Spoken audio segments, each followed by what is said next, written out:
Alright guys, so today is August 3rd, and today's video is going to be my August 24-hour kayak fishing challenge versus Sea Money Fishing and Elias V Fishing.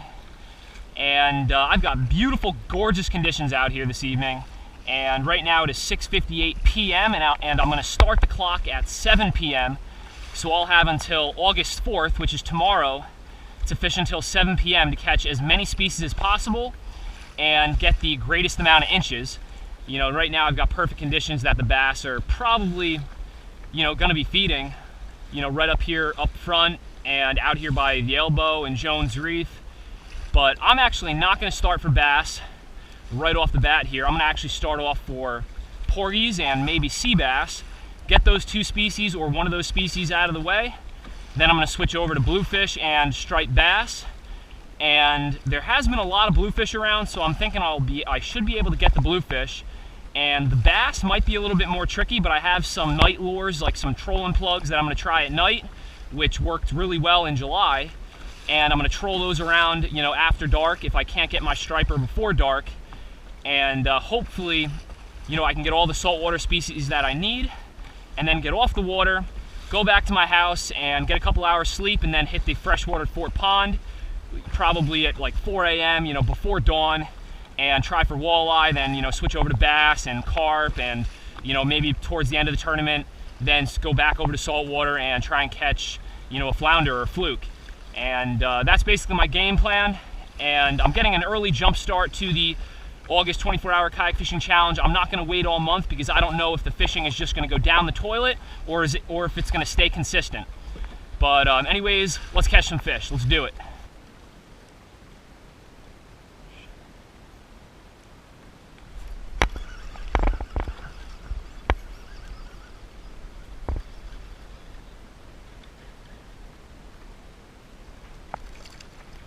Alright, well that's the first porgy of the evening, a striped bass bait size porgy.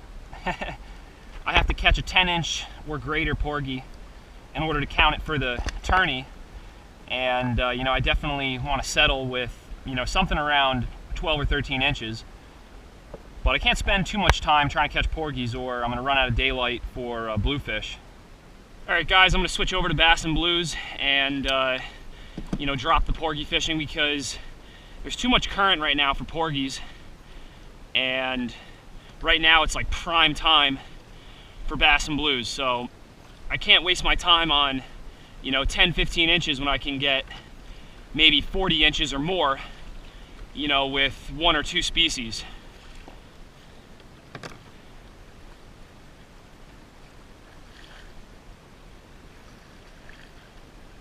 I'm going to start off trolling with my 20-inch amber Fishaholic twisty tube with a 40-pound test Blue Label Seaguard fluorocarbon leader, and then I have that tied direct to a Thundermist T-turn swivel with 5 ounces of lead attached to it to get that twisty tube down into the strike zone. I'm going to start trolling. Let's see if I can get something big. Trolling for 5 minutes, guys. I already have a fish on. Probably a bluefish. I literally just put the tube right behind the kayak and got a bite. Well, every fish or every bluefish helps and gives me some inches, so I'm not going to complain.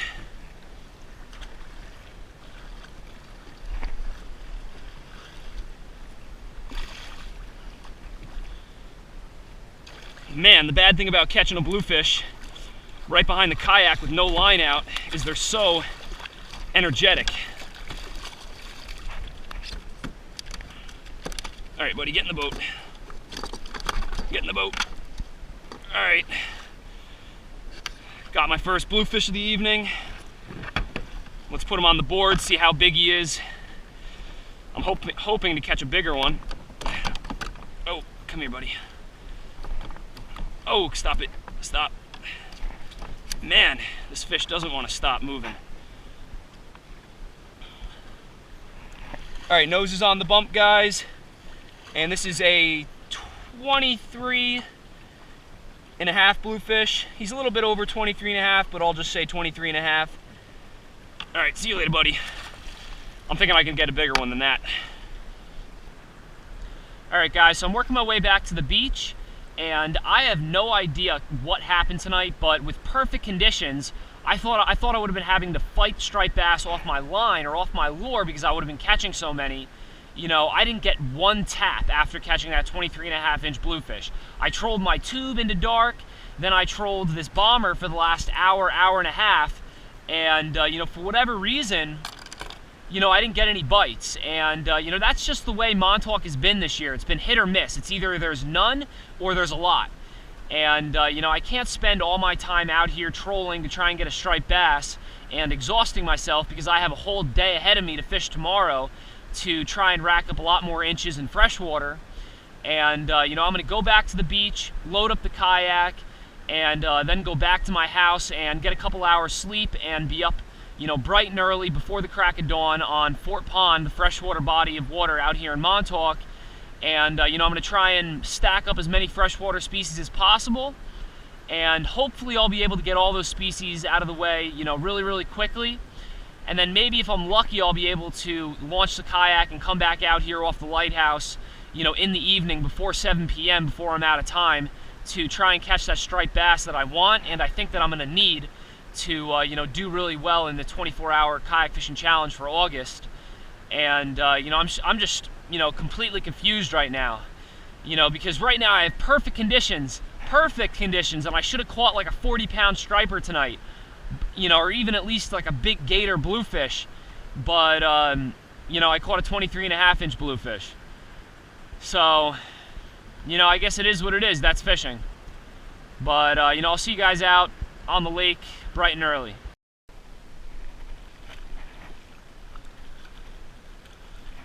Alright, so I made it to Fort Pond, got perfect conditions. Let's see if I can make it happen here. Let's go find myself a walleye. That's the first species that I'm gonna have to target before it gets too bright out, because I don't know how much of a day bite there is gonna be for walleye. So usually dawn or right before dawn is a good time to try and catch walleye. You want to target walleye in low light conditions. And then I'm probably going to try and switch over to largemouth, smallmouth bass. And then, you know, if I can get those two species and be happy with the size of the species, I'm then going to switch over to carp and, you know, do the little hopperoo and, you know, walk across the street carrying the kayak. I don't know if you guys saw my July 24-hour kayak fishing challenge, basically where I unload the kayak and I just lift it across the street into a smaller little pond that has a lot of carp in it. And that's where usually I can find a carp. And you know, you have to do a lot just to get in there, but once you get in there, you know, you have a good shot at catching a carp.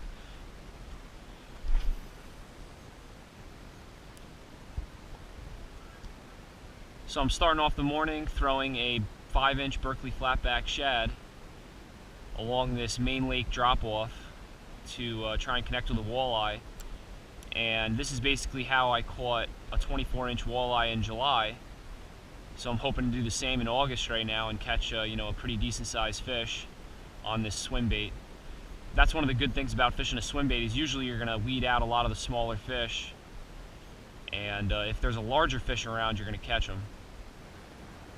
Alright, this is going to be my last retrieve.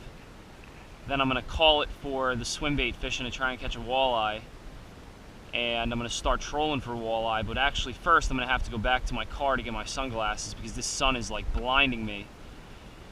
And I have a long day ahead of me, so I don't want to get a bad headache or hurt my eyes at all because I don't have sunglasses on. You need sunglasses out on the water.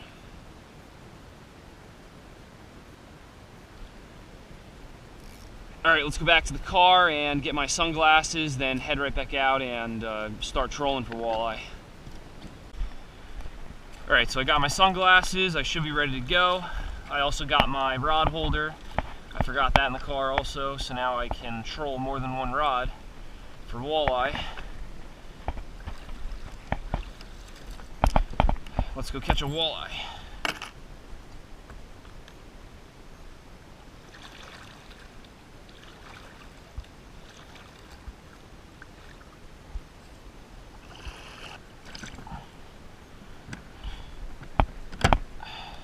Alright, so I'm going to start trolling. On one rod I have a Rapala Husky jerk. I'm going to put that out there probably, 20 to 50 yards behind the kayak. Lots of weeds on the surface, so hopefully that won't affect the troll, but it probably will. So I'm going to have to troll with this rod, in the water kind. I'm going to put the rod tip in the water so it can get underneath the weeds.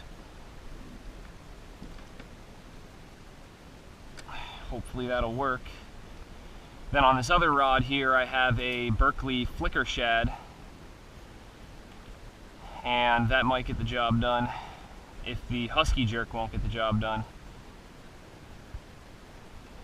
This Berkeley flicker shad goes a little bit deeper and is a little bit smaller profile, and sometimes the walleye want a little bit smaller profile, or they might be slightly deeper, so you gotta sometimes troll two different baits.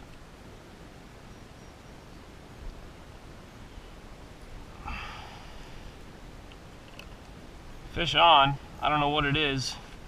Probably not a walleye, or if it is a walleye, it's probably a really, really tiny one.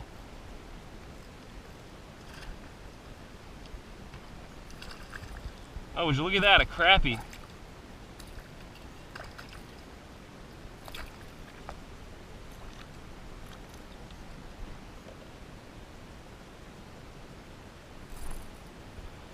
Nice little crappie. That's kind of a surprise. And the thing is, though, there's no size limit in Fort Pond for crappie, or they're actually not even registered that they're in Fort Pond. So since that is what it is, the crappies have to be at least 12 inches to count for the tournament, and this crappie here is definitely not 12 inches. This crappie is probably maybe like 10 inches, so another 2 inches and I'd be good.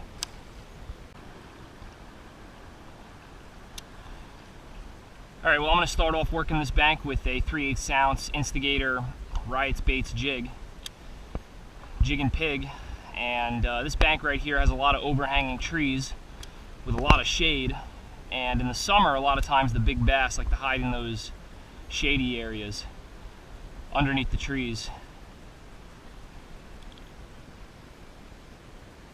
This is more of like a largemouth spot, so if there's any big largemouth around, they probably will find an interest in this big jig.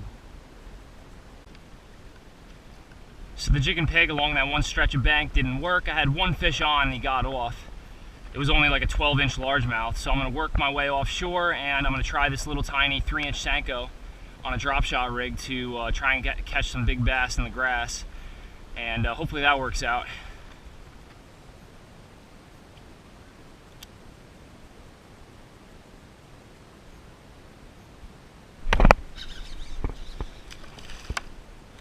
Alright, there we go. I found one largemouth offshore here.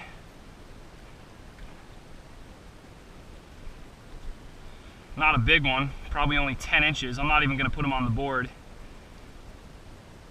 I need like a 3-4 pounder. But there is some fish out here though. Alright guys, got another little bass. You missed the hook set, but this fish might be 12 inches.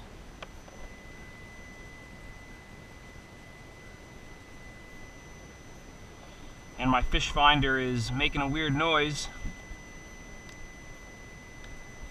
I'm going to put this little bass on the board, see if he's 12 inches.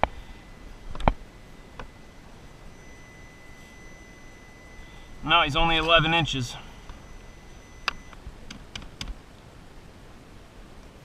It's really weird. Oh, she started up. There we go, good. I thought my fish finder was out of commission.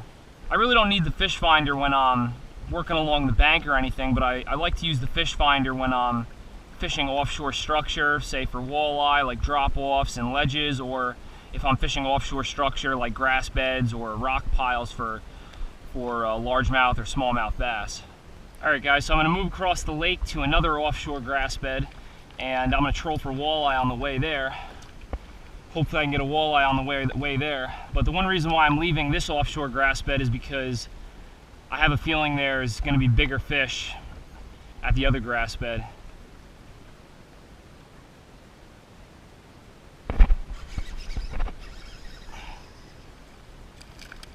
Wow, what a tiny bass. This guy is so like short and stubby. Nice and healthy fish, but he's tiny.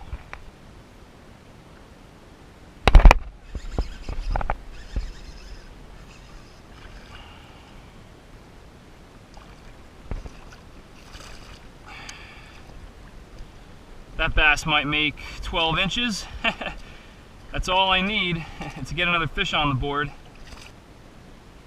Yeah, he's 12 inches. Just barely. A little over 12 inches, guys. Nose is on the bump. 12 inches. Alright, so 12 more inches on the board. So far I have a 23.5-inch bluefish and a 12-inch largemouth bass. I'm probably going to still bass fish a little bit to try and upgrade that largemouth, see if I can get like a 15, 16-inch fish or larger. I know they're in here.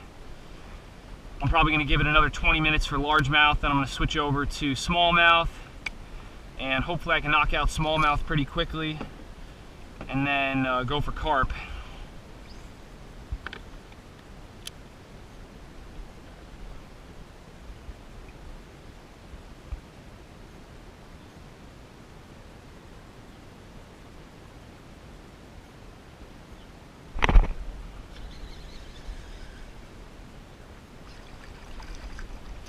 Smallmouth. This looks like a 13-inch smallmouth or so. I am really surprised to have caught this fish in such shallow water. Man, look how skinny this smallie is. Look at this. This fish is like dying. I kind of feel bad that I even caught this fish. I'm going to put her on the bump board really quick and then get her back in the water. Wow, guys, I have never caught a smallmouth this skinny before, where you can like see its ribs. This fish didn't jump at all when I hooked it. Nose is on the bump. Little over 14 inches. We'll call it a 14-inch smallmouth. See you later, buddy. Get better. Alright, so a 14-inch smallmouth, 12-inch largemouth, and a 23.5-inch bluefish. Hooked something pretty good trolling to another spot where I was going to try and catch some bigger bass. Maybe this is a big crappie, if I'm lucky. Oh, walleye, yeah, walleye. Hey, there we go.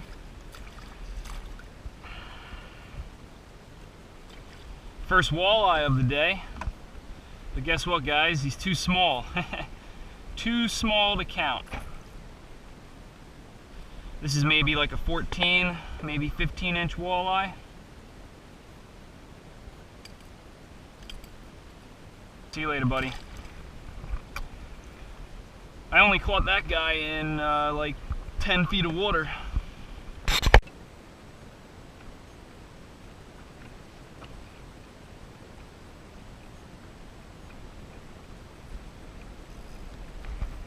Oh, I think that's a nice smallmouth right here. He jumped like a smallmouth, so I'm thinking it's a smallmouth.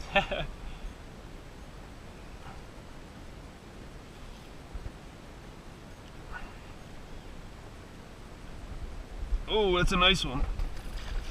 Oh, get in the net, yeah. That's a better, healthy smallmouth. That sick one that I caught, this one's not even too healthy looking either. I mean, this one has a little bit more energy to him. This one at least jumped out of the water. The first smallmouth I caught was like dead. But this fish is still really, really skinny. Wow. My gosh, man. You gotta eat something. I'm hoping this guy will give me another inch or two.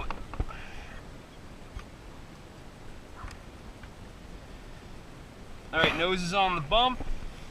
And that is a 15-inch smallmouth. See you later, buddy. So I'm trying to catch walleye, and I catch a bigger smallmouth. That doesn't bother me at all. I'm pretty content with a 15-inch smallmouth. But man, I don't know why both those fish looked really, really sick.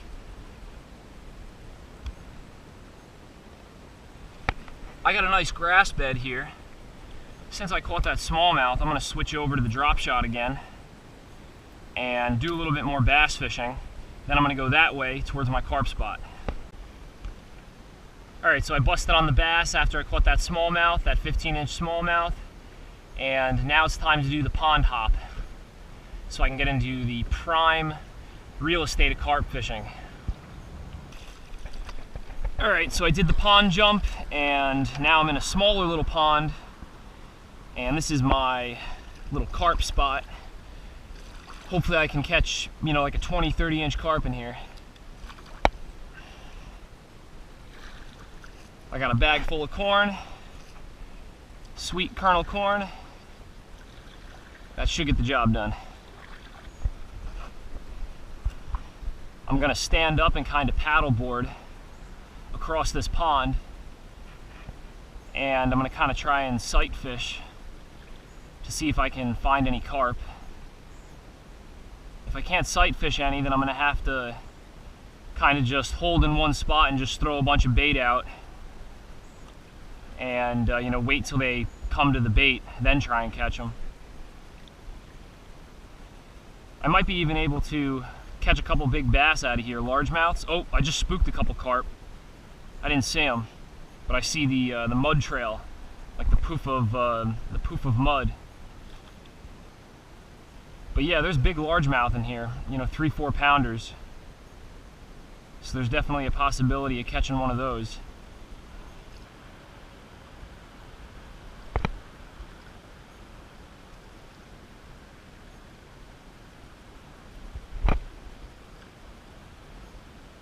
Alright, so let's see how long this takes to get a couple carp in the area. Alright guys, I already have a carp on the bait that I threw in the water. I saw him flashing.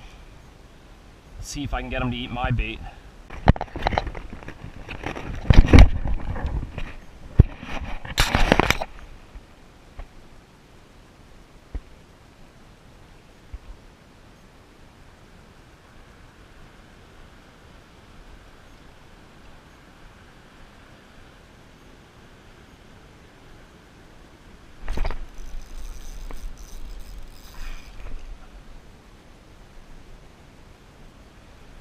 I had a carp, he got off. Dang, man. Alright, so I'm rebaited. Let's see if I can do that again, but keep the fish on the hook. I'm hoping that's not the only carp that's in this little area. Look what I found, guys. I found a floating bobber with a bunch of line and this little white perch dangling from it. Yeah, that hook is way down there. But I'm going to save this little perch's life, or I'm going to try to.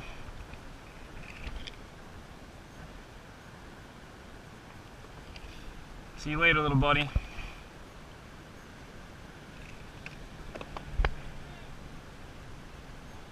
Got a free bobber. Anyways, after losing that one carp, he didn't break me off, he just, you know, the hook popped out. I'm gonna leave that spot alone for, you know, a little while, and then I'm gonna go back if I don't find any other carp anywhere else. Alright, so I'm back here in my first spot where I had that one carp on that got off. Hopefully there'll be some more fish here, or there'll be fish here that are hungry All I need is one more carp, one more shot at a carp, and if I lose that one, then I'm going to be in trouble. I'm losing daylight, I'm losing time. I should have landed that one that I had on. Therefore, I would have been already off the fresh water already. Holy crap, guys. I snagged a snapping turtle. A giant snapping turtle.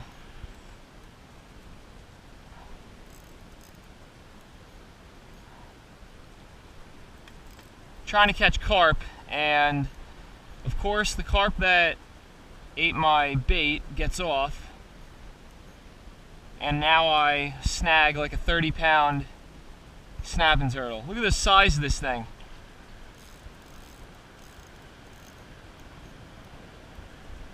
He must have been munching on my bait.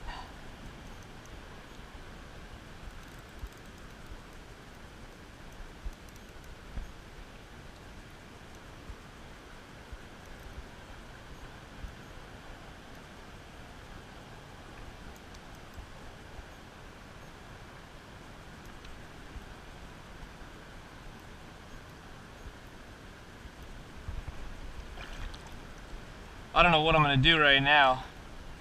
Should I try and get the hook out, or I'm going to get bit? Jesus.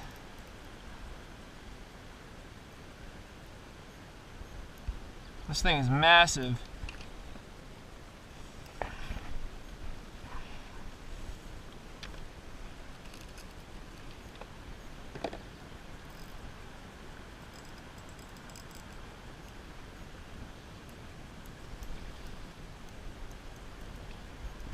I'm trying to get the hook out of you, buddy.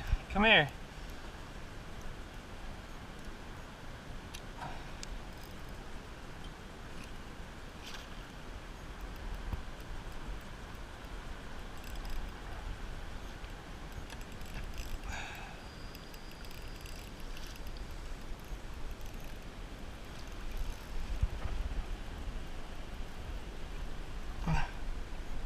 Woo! Alright, I got him in the net. I got him in my net. Now let's see if I can get the hook out of him.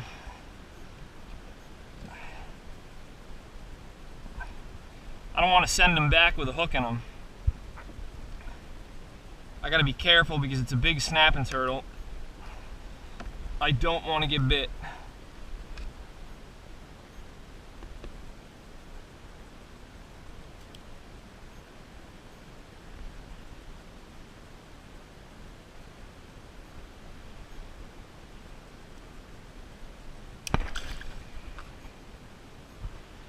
Got the hook out of him, guys.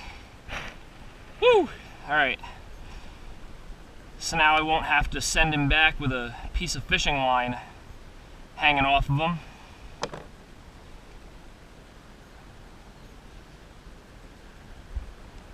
I don't know if snagging a snapping turtle is really good luck or really bad luck.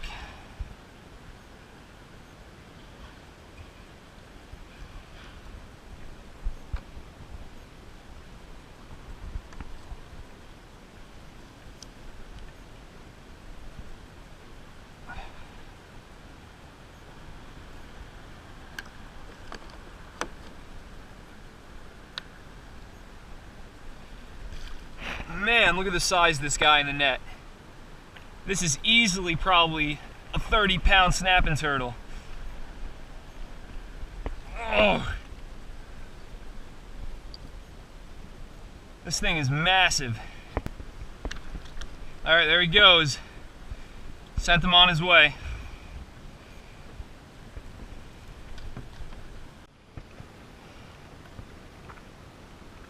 Alright guys, mission accomplished. I came to my small little carp spot and I caught that 30-pound snapping turtle, which I was looking for. And you know, I played catch and release with that one bite that I had from that one single carp, even though this pond is loaded with carp. But for whatever reason, I couldn't get it done. And right now I'm drawing a blank page. And originally I wanted to catch the carp and get extra inches on the board, and then, you know, be off the freshwater by, say, 2 o'clock, because I got here to this small little pond at around like 1:30 or something. And then I would be back in saltwater at around 4. Right now it is 4 p.m. pretty much. And with that being said, saltwater fishing is out of the question right now. And what I'm probably going to do is I'm probably going to pond hop again and go back to Fort Pond and probably just try and upgrade my largemouth and my smallmouth and probably try and catch a measurable walleye. And then I'm probably just going to call it at that, or maybe if I can go over there and catch a couple panfish, that'll give me a few extra inches. I'll be up for anything pretty much. But I'm kind of not surprised with the outcome so far for the August 24-hour KFC, because I really didn't pre-fish, and right now, or during this tournament, these are the only 2 days that I had off between July and August. My schedule is completely booked for August because I work on a boat out here in Montauk. So it's either you got to do it or I won't do it. So as soon as the opportunity arises where I can get out and fish for almost 2 days straight, or a solid 24 hours, I jump on the opportunity and I go and do my 24-hour kayak fishing challenge. You don't need 2 days to do it, but I like 2 days because I want to prepare for it. Then I rest for it. Then I do the 24-hour challenge, and then I need a rest period after the challenge, because this is just exhausting, fishing for 24 hours straight.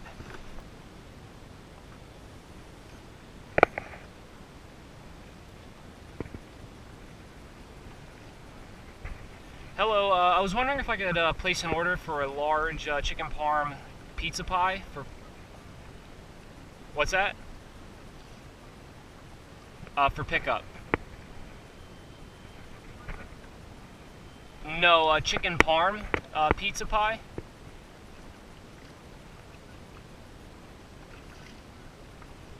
That's it.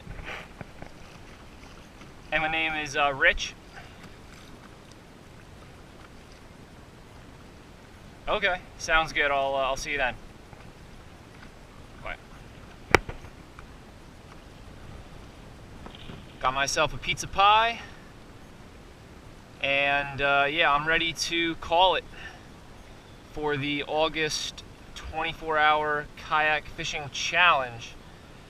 And I hope you guys enjoyed the video, even though the most exciting part was probably me hooking a 30-pound snapping turtle, or at least for me that was the most exciting part of the August 24-hour KFC.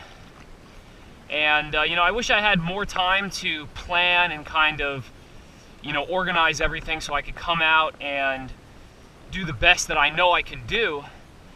But according to the calendar for the boat that I work on out here, I'm booked pretty much every single day until Labor Day. So I really don't have much time to fish the tournament throughout the month of August. And my captain, he went down to Florida for family reasons in the beginning of August right now, so I really realized that I had to do the 24-hour KFC as soon as possible, while my captain was away, because as soon as he comes back, it's going to be, fishing.